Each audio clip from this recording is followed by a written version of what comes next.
చిల్లర సమస్యను అధిగమించేందుకు వ్యాపారులంతా నగదు రహిత లావాదేవీలు అనుమతించి ప్రభుత్వానికి సహకరించాలని పౌర సరఫరాల శాఖ మంత్రి పరిటాల సునీత కోరారు.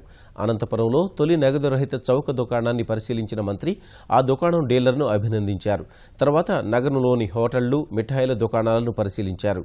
స్వైపింగ్ యంత్రాలకు దరఖాస్తు చేసుకున్న బ్యాంకర్లు సరఫరా చేయడం లేదని వ్యాపారులు మంత్రి దృష్టికి తెచ్చారు. సమస్యను పరిష్కరించాలని మంత్రి అధికారులను ఆదేశించారు. చిరు వ్యాపారులతో మాట్లాడిన మంత్రి వీసా చెల్లింపులపై వారికి అవగాహన కల్పించారు.